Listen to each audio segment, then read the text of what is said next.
Hey, Rich, this is Jennifer. If you can hear me, can you just type into the chat to let me know?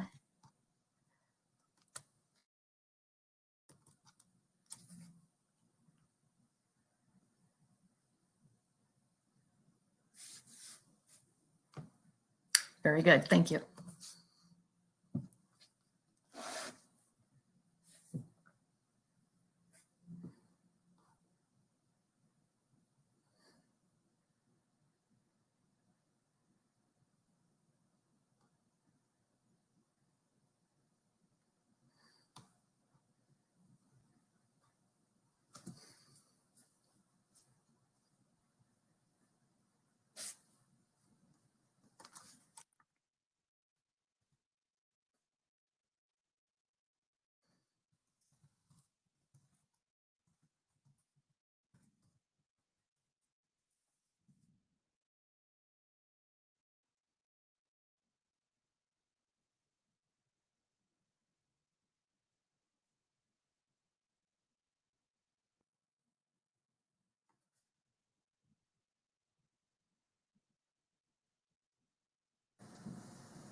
Okay, folks, it looks like people are beginning to join. I'll give it one more minute before we get started.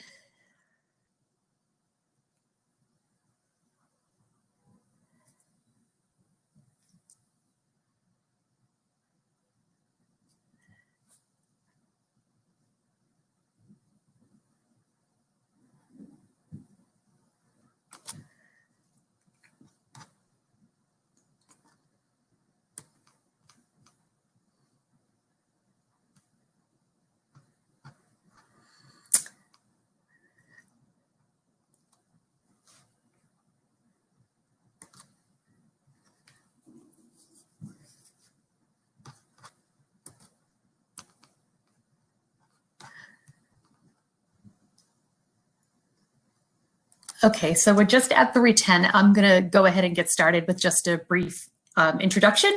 I'm Jennifer White. I'm the product manager at John Hancock for our living benefit riders, and that includes the long-term care rider, our critical illness rider, as well as our vitality rider. With that being said, today we're going to talk about our long-term care rider. I've been in the long-term care business about 23 years now, so over this period of time, I've explained many different long-term care products, and if you notice my title slide here, it's a little kitschy. It says, with reimbursement, you only get what's needed, and only is crossed out. Well, that's come from the way we used to describe, or still describe, reimbursement and indemnity. So reimbursement was always described as you only get what's needed, meaning you only get what's needed to pay for your long-term care expenses. And with indemnity, you get the full amount. And while that's actually true, I want people to start thinking about reimbursement riders as really a product that can actually give your clients what's needed when long-term care is needed. So reimbursement riders are really designed to pay for long-term care expenses. So in other words, you're accelerating a benefit that's based on what someone's long-term care actually costs. And this is a really good thing, right? It means that they can actually purchase the amount of benefit that's needed to fund their own individual plan for long-term care. And it means we as a carrier can pay the amount that's needed to cover their costs up to this amount of coverage they buy. One thing it doesn't mean is that customers actually have to be out of pocket. I think that's a misnomer, and we'll talk a little bit more about that later. But really, as we go through this presentation, I'm hoping that people start thinking a little differently about reimbursement riders and how they really can help solve the problems associated with needing long-term care, which is exactly what created the need for long-term care and chronic illness products. They were created to pay for the types of care that no other insurance does. So with that being said, it's always really important to go back to what happens when there's a need for long-term care. There's really only two options that families have when long-term care is needed. They either can pay for care out of pocket, or they can rely on family members to provide it, unless, of course, they purchase insurance that's designed to cover these types of expenses. But it's very important to recognize that long-term care, if you haven't been through it, it's important to talk to someone who has. It's very physically and emotionally draining. And when it plays out, it's typically not split equally among family members. And I mean responsibilities, right? It tends to fall on maybe the child who lives the closest, maybe the one who's not married or doesn't have children. So that creates a whole slew of other unintended consequences during what's already a very stressful time. But it tends to fall to the family because people are hesitant to really start paying for outside help because they have absolutely no idea how long it's going to last. This is why it tends to fall onto the family shoulders. People are really hesitant to just open that spigot on their retirement income. It doesn't matter how much money they have. If nothing's been allocated, they're hesitant to start paying for it with their own money. So think for a minute about what insurance does. Health insurance is what provides access to specialized care and treatment. Long-term care insurance is no different. It means families can now bring in care providers who are trained in caring for people with chronic illnesses. This reduces the need for family members to have to provide what's very physically and emotionally draining care that can last for years. And families are still able to care for their loved ones, but it's going to be in a more complementary way that doesn't impact their own health and their own lifestyle. People who are informal caregivers, oftentimes it's not by choice. And they cite things like emotional stress, anger, and anxiety, and they even have higher mortality rates compared to the general population. So any long-term care or chronic illness product can help pay for the costs associated with chronic illnesses, but I want to illustrate some of the advantages of using a reimbursement rider when solving the long-term care problem. What do I mean by the long-term care problem? I have bad news for a lot of people on this call, but nobody really wants to buy insurance. The good news, though, is everybody wants to solve a problem once they know they have it. Insurance is a very specific role in solving the long-term care problem.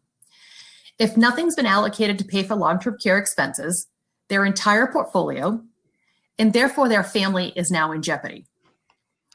This is the problem, and it includes emotional, physical consequences to the family if they have to provide it informally, and it creates devastating consequences financially to every other plan they've created to have a secure retirement. Tax plan, estate plan, special needs plan, all of them are now in jeopardy. This is the long-term care problem. So what can be done about it? When clients understand they have this problem, you, their financial professional, is in a position to help them mitigate these consequences with the plan. And for most, I'm going to suggest the plan is to be able to remain safe in the community for as long as possible without having to rely on their children or their retirement income. This is where insurance comes in. It's going to pay for this plan. It's going to pay for the care. That means the family can now be in a more supervisory role. It's going to make the family, it's going to put them in a better place as to where they were prior to their loved one needing long-term care. So it's similar to what life insurance does. It's really paying for a plan that keeps the family together and to be able to continue living if that unthinkable happens. So it's just like life insurance, what you're already doing, right? The difference is Jennifer? Yes. It's Rich Brandes. What I'm really hearing is, as a salesperson, sometimes we jump to the conclusion because it's so clear in our minds that these people should buy it. What I'm hearing from you in these first slides is we really need to do a better job of talking to the clients about the consequences of not planning before we put a solution out there. Am I hearing that clearly? You heard that very clearly. That's exactly it. And I'm going to mirror it again to the life insurance sale. It's very rare that you go in and start telling somebody you need to buy life insurance. You start talking about different commitments they made. You start talking about different changes within their own family, different, changes within their career. You talk about those things, then you start thinking about, well, what's at stake if something happens? And that's where the life insurance tends to get positioned. It's not because people fundamentally think they might die during their working years or during a term, right? You'd never sell any life insurance if you tried to convince somebody they were going to die during their 20-year term, right? Because fundamentally they're not going to, which is the only reason we're willing to sell it to them. But they fundamentally understand what's going to happen to their family if something happens to them. As the consequence. Yep. As a consequence. And long-term care is absolutely no different. It actually makes it much easier to sell to clients when you understand that it's like what you're already doing in the ordinary course of business. Thanks. So thank you for clarifying that. So I say this many, many, many times, but long-term care insurance was specifically designed to pay for the types of care and services that people need as they age, because there is no other insurance that does it. And as we just talked about, it's just like life insurance. It's used to fund a plan that's going to protect what's most important to your clients, their family and their finances. Long-term care insurance was not meant to put all these responsibilities back on the family's shoulders. It's meant to help people afford access to care providers and professionals who have the skills needed to help them remain safe at home for as long as possible. So doing this, it protects the financial portfolio from the consequences of paying for this type of care, and it insulates the family from the consequences of actually having to provide it informally. And it's very important to understand how long-term care plays out in families, to recognize how insurance can really offer more than just financial assistance. And I think a lot of people say, like, in theory, it sounds great to say, oh, your daughter can take care of you. Your son can take care of you. Your neighbor can take care of you even. But when it actually plays out, many people realized firsthand the impact it's going to have on their lifestyle, their health, and the well-being of those who will have no other choice than to be their informal caregivers. And so if anyone hasn't listened to our podcast that we put out, I won't spend a lot of time talking about this, but we did a podcast this summer that actually took a colleague of mine, her long-term care story that played out in her family. We've known each other over 20 years, and we've worked with each other in a number of capacities. And this is a story that played out in her family this past summer. It was her aunt and her uncle. Her uncle had been suffering from dementia for over 15 years. His wife was the primary sole caregiver for him. She took better care of him than she did of herself, as the family would tell you. Her husband could be described as difficult at best. He was belligerent, he was angry, and this was all due to his dementia. It's his illness. Because of his illness, he was not able to shower for a year. He could not bathe. Even though he wanted to eat, he forgot how to chew. So with dementia comes frustration. The extended family tried to help, but they couldn't get him to take a shower. They couldn't get him to do a lot of these things. They had 2 children across the country, raising families of their own. The last day that the wife took care of her husband was the day she was diagnosed with stage 4 pancreatic cancer. And now the family's in crisis. The children fly home. They're trying to figure out what to do with mom and what to do with dad. They realize, how has mom been doing this for so long? He is so difficult. There's no way he can come live with me. We can't stay here. So long story short, they were able to find a facility that was willing to take him. It was a memory care facility. They specialized in dementia. And at a rate of $8,000 a month, they found a place for dad. The question now is, how are we going to get him there? We can't even get him into the tub. With coaching from the people at the facility, they were able to get dad into the car. They were coached on what to say to him as they drove there. They were coached on what to say once they got there to get him out of the car, to get him into the facility, and it all worked. The reason is because the people who were helping them are trained in dealing with people with dementia. So although the wife did the best she could, probably to her detriment, what she was doing for him did not and could not replace the specialized care that people in these facilities, people who are trained in dealing with people with cognitive issues, have. Now, you have to stop and pause and think, if she had brought in care earlier, how might the situation have changed? Would he have been able to feel better? Would his hygiene have been better? And what impact would that have had on the progression of his illness if he actually felt better? Would maybe his wife have gone to the doctor sooner for herself, take better care of herself? And of course, nobody knows, right? Nobody knows how this would have played out. But what this family learned is that asking for help was not just a godsend for their dad, but it would have been a godsend for their mom. So by bringing in people who specialize in caring for those with chronic illness isn't just for the care recipient. It's for the informal caregivers. It really allows them to care for their loved one better and for a longer period of time. And this is what insurance does. It lets that plan play out. So in getting to our rider specifically and why we've designed our rider as such, it's really for these 5 reasons. One, as we just talked about, it helps customers afford specialized care and services. Using a reimbursement rider means it's more affordable too, right? We're going to be more affordable than many, many products on the market. The second thing it does is it allows the life insurance plan and the long-term care plan to play out to the best of their ability, right? You're only, I'm going to use the word only for the last time here, you're only taking out what's needed from the policy to cover long-term care expenses. And what that means is if somebody actually has a long-term care need or an extended long-term care event, you're leaving benefits in the policy to cover for that. Remember, this is protection. And then anything that's not needed is going to be paid out tax-free to the beneficiaries. The third thing is it maximizes the amount of coverage someone can buy. So because we're offering a reimbursement product, people can purchase up to $50,000 based on what their long-term care need is. And 100% of those benefits are income tax-free. And the nature of using this design allows customers to assign long-term care benefits. And this means John Hancock can obtain invoices directly from a care provider and pay them directly. This is what I meant when I said customers don't necessarily have to be out of pocket just because it's a long-term, a reimbursement long-term care rider. And I think a lot of people like to think about, you know, a reimbursement rider means you have a little old lady sitting at a table surrounded by receipts and she's on the phone trying to get reimbursed from the insurance carrier. That's not it at all. We can work directly with care providers to obtain an invoice and pay it directly. Using an indemnity rider or indemnity model, clients can't do that because the benefit that's paid is not tied to expenses incurred. So it's just one less thing a family has to think about when there's a need for long-term care. So just a few details of our long-term care rider. This is the latest version of our rider, which is the 18 version. It's available in all states with the exception of New York. I'm sorry, I know there's a lot of folks in New York on this call, but you guys have a much lower priced rider. So there's some trade-off there. So it's available in all states except New York, California, and Montana. We do expect to have it available at some point this year. But it's available for customers ages 20 to 75. The benefit is elected at issue. And as we talked about, they can elect up to $50,000 in a maximum monthly benefit amount.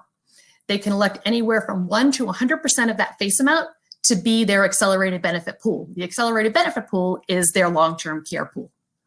And from that long-term care pool, you take either 1, 2, or 4% to elect that monthly acceleration percentage.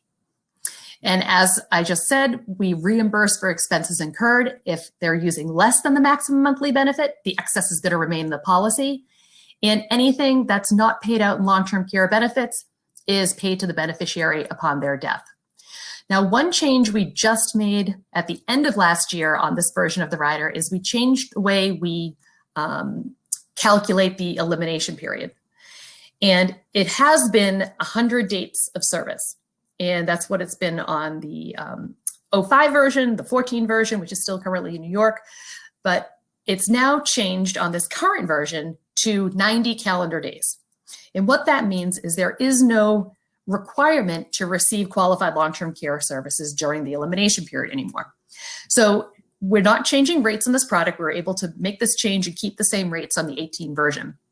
What it does is simplifies the calculation. So people know exactly when they're going to qualify for benefits. We're going to count 90 days from the day the person is deemed chronically ill. So the day that that licensed healthcare practitioner indicates this person either has a 2ADL trigger that's expected to last 90 days or a cognitive impairment, we're going to count 90 days from that. On day 91, they're benefit eligible. So a lot cleaner, a lot smoother, and a lot more easily to plan for. Hey, Jen, it's Rich Yes. again.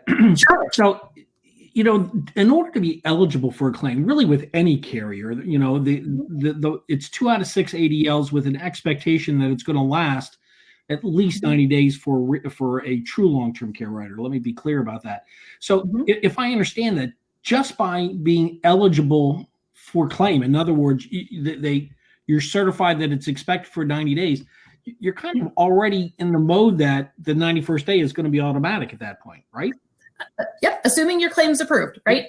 Assuming yes, then yes, 100% on day 91, you're going to be eligible for your benefits. Right. So there are some companies that do use a calendar day approach also, but they still have qualified long-term care requirements that may need to be shown during the elimination period. We don't even have anything like that with this change that we made.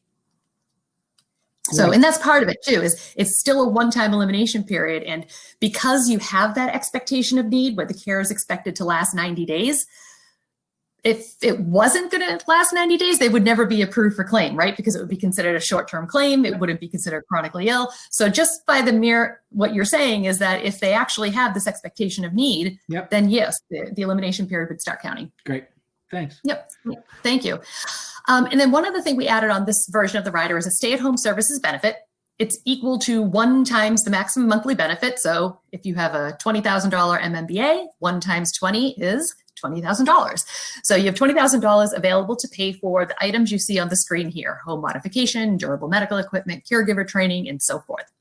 And it can be paid in excess of the MMBA in any given month. So the example I like to use, if somebody is receiving $20,000 in home health care in a given month, and then they also want to add a ramp onto their home for $5,000 in that month, we can pay $20,000 in home health care benefits and then pay an additional $5,000 in stay-at-home services benefit. That customer could have $25,000 paid out to them for that month. So it can be paid in excess of the MMBA. Anything not used would be carried over and could be used at a later point through the life of the rider. So this person would now have $15,000 in the MMBA to spend on these other types of items as you see on the screen. We also partner with a third party provider, Pathways. They're a carrier, they're a vendor who we work with who can help locate licensed, certified, qualified care providers across the country and negotiate discounts on our customers' behalf. So the discounts can range anywhere from 5 to 25%. And this just means that your benefit pool is going to last even longer. And the great thing too is that if I have a John Hancock policy or rider and my parents don't, I can still access provider Pathways on their behalf. So if my parents are living across the country, they start needing care, I can call up and say, hey, do you have some home health care providers in Sacramento? And they can look them up, find some recommended care providers, send them to me, tell me what those rates are going to be, and I can make a decision. And again, they're vetting them all to make sure they have the necessary licensing and certification. And the last thing I'll mention, because this is such a hot topic when you talk about long-term care, is our long-term care rate is guaranteed. So this means it cannot go up. It is not guaranteed renewable. It cannot go up. We set this rate at issue. The only thing it can really do is go down. And I describe it as this rider has a built-in reduction of premium benefit built into it. Whereas every time we make a long-term care benefit payment, the net amount of risk decreases. So the charges of the policy go down, including the charges associated with the rider. So again, if we have poor experience with this rider, it's not on the client. They're never going to see a rate increase on the LTC rider rate. So just to illustrate how this plays out, these 2 examples use a $500,000 face amount. The first example, we're taking an accelerated benefit percentage of 75%. So they just earmarked $125,000 in death benefit. They're making $375,000 available to pay for long-term care costs. And if they use a 2% monthly acceleration percentage, they have an MMBA of $7,500. In the second example, we're taking that same $500,000 face amount. We're making the entire thing available to pay for long-term care costs. And using a 4% monthly acceleration percentage, they have $20,000 in the maximum monthly benefit available to them. And again, because the benefits are paid for qualified long-term care expenses, it's not capped at the IRS limit. So in the second example, this customer would have access to $20,000 if they need it to cover the cost of their care. And so some carriers, although they offer a 4% option, the benefit is still capped at the IRS per diem limitation. So let's just look at an example. I had mentioned that it's probably one of the more affordable ways of solving the long-term care problem by using a reimbursement rider. And it really helped us keep the overall insurance cost down versus an indemnity rider. And remember, nobody wants to buy insurance, right? So it's great to think about paying less for it. And we're going to look at this slide again later on, but for now, let's just look at the difference in premium, assuming everything else is the same. So in this first scenario, we're comparing our PUL product with a 4% rider to this carrier's GUL product with their 4% chronic illness rider. So what should stand out here is our 20 to 30% pricing advantage, right? And in the second example, we're looking at this carrier's GUL with a 4% long-term care rider, but now we have an upwards pricing advantage of 30 to 40%. So again, a reimbursement rider is what, using this design, really helps customers pay less for this type of insurance. And so I mentioned the per diem limit, and I just want to level set here for a minute. So what is the per diem limit? Quite simply, it's the amount of money the IRS says you can take from a long-term care or chronic illness product on a tax-favored basis without showing them how it was spent, period. It's not tied to long-term care costs, let alone a customer's specific coverage needs. But this is the solution that most carriers are using because it's easier for them, but it's not necessarily easier or better for the customer, the family, or their advisor. Again, this is why John Hancock uses the design that we do. There's a number of limitations when you base the amount of coverage that can be purchased and the amount of benefits that can be paid on a per diem limit that changes from year to year, that there's no way to predict it. So the first limitation, though, is the per diem is the same for all clients across the country. But as we all know, the cost of care varies. So what might be enough to cover care in Iowa might not be enough to cover care in New York. And of course, the pitch is you can use the money for quote unquote anything, but there are important considerations, including unnecessarily draining the death benefit, possibly not extending the coverage period provided for long-term care or chronic illness, and with some products, even not having the flexibility to change the benefit received from month to month. And any benefits paid in excess of this per diem limit must be spent on qualified long-term care in order to receive tax-favored treatment. This is why most carriers just simply cap the benefit payment at the per diem to avoid the taxation issues. But the amount is unrelated to what long-term care costs because they're just paying out a set amount. It is on the family or their advisor to manage the benefit dollars received and pay care providers directly. And I think many people are surprised to learn that the per diem is not guaranteed to increase from year to year. And there's absolutely no way to determine how much coverage will be provided by a rider that bases the benefits paid on limits which are really TBD. And what I mean by that is the Tax Cuts and Jobs Act, I think most people probably are aware that it changed the formula for calculating the per diem limit. And in 2018, the number that was announced, I think, was $360 a day. The new formula resulted in a number that was significantly less, $250 a day. So a manual adjustment has taken place over the past few years to restore the number to what it had been, but we just don't know what's going to happen. We have a new administration that just started yesterday. There's going to be a new Secretary of Treasury who would be the one to determine whether or not a manual adjustment's made. They could change the formula. They can apply the formula, they can do something entirely different. But there's just no way of knowing what this number is going to be in the future. So if you think about a long-term care rider or a chronic illness rider being used to fund a plan to pay for care and services a client might need when they live a long life, which product is better positioned to pay for the plan? A reimbursement rider, which is directly related to a customer's long-term care needs, or an indemnity rider, which is related to a yearly decision that's made by the IRS. So on the left-hand side is the reimbursement model. Customers can purchase a benefit that's based on what long-term care costs in their area, right? It pays a benefit based on what that long-term care actually costs. And then the amount of benefit that's going to be tax-free is based on what their long-term care costs. On the right-hand side is the way indemnity riders are going to pay out, is that customers typically can purchase a benefit that's going to be based on a government limitation. And then the amount of benefit that's paid is going to be based on a government limitation. And the amount that's going to be considered tax-free is also based on a government limitation. So when you look at it laid out like this, I sometimes find it hard to imagine that this undetermined approach is taken by so many carriers, but it's just an easier solution. John Hancock has been, in this business 30, 40 years now. We know how to pay long-term care benefits, and it's not an easy thing to do. We have a huge department that takes care of it, but we believe it's more advantageous to the customer.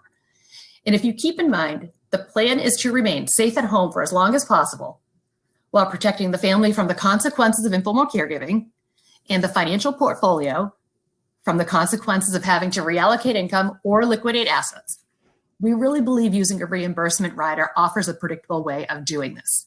It offers an income tax-free solution that's based on what long-term care actually costs, which is a good thing. It means customers can buy what they need to fund their own individualized plan for long-term care, which I believe is consistent with the rest of their planning needs. And I ask people all the time, when was the last time you took a one-size-fits-all approach with your customers? It's not consistent with the rest of how we do financial planning. So let's look at this slide again as we begin to wrap up. We already saw that using our rider design, we had a significant pricing advantage, but let's consider the additional benefits of using this reimbursement rider design. So in the first scenario, both carriers offer a 4% option, but because this carrier caps the benefit at the IRS per diem limit, this customer only has coverage up to $12,000 currently, but they're paying for a 4% rider. $12,000 is the current per diem limit for the monthly limit for 2021, recently announced. So what if their expenses are $20,000? Well, the John Hancock product can cover them, but this other company cannot. And we don't know what the per diem will be in future years. So there's absolutely no way to guarantee it will ever increase or offer $20,000 per month like the John Hancock rider. And in the second example, it does show a carrier that will pay a 4% benefit and in excess of the per diem, but is not without creating the potential for significant tax issues. So currently, this client will need to show how an excess $8,000 was spent each month. That's almost $100,000 for the year that they would have to show was spent on qualified long-term care services. This means tracking benefit dollars, maintaining invoices for care and services provided. And if you think about it, I know a lot of people say, well, again, my daughter, you can pay your daughter to take care of you. In theory, it sounds great to say that, but the reality is a lot of families are just not equipped to do this. People are working, people are raising children. But let's say a daughter had quit her job, she's able to take care of her parents. What are the chances she's actually creating proof, creating the paper trail, creating invoices, keeping daily notes to show that that benefit dollars went to pay for qualified long-term care services? The reality is they probably have no idea they need to do this. But again, we don't know what this per diem limit will be in the future years. And if the new formula is applied, this amount could be significantly reduced, making the potential for tax consequences even greater, or potentially giving customers access to less benefit dollars than expected. So again, using a reimbursement rider, we don't have to worry about any of these things. So in closing, I'm hoping that it got you to think about reimbursement riders a little differently. It's really a meaningful solution to help solve the long-term care problem by helping people be able to buy the amount of coverage that they need to pay for long-term care and to receive the amount of benefit that's also needed to cover long-term care expenses. It can help protect families from the impact of paying for care out of pocket and providing informal care to a loved one who is chronically ill. And the reality is it's hard enough getting your parents or getting older people to appointments. I'm doing this firsthand right now, so I know. It's hard enough getting my parents to appointments, never mind providing round-the-clock hands-on care. So if somebody's plan is to remain safe at home for as long as possible without needing to rely on their children to do so, John Hancock's rider might be a great solution because it offers a predictable long-term care benefit that's based on what your client purchases and what their actual care costs. And I'll say it again, this is a really good thing. And it offers the maximum amount of income tax-free benefits with a lower premium than pretty much any other product on the market. So in closing, I'm just going to leave this slide up. I know I mentioned we've been in this business for a long time.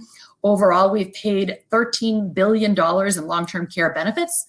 And I think currently we're paying at a rate of $4 million per day in long-term care benefits. So, Rich, I'm going to say, do you have any closing remarks you wanted to make before we wrap this up? Questions came in? Over time right now. If there are any comments or any questions, please put them in the chat or send them to Brandon. We'll make sure we follow up with that. You don't want to miss the main stage coming up in 4 minutes.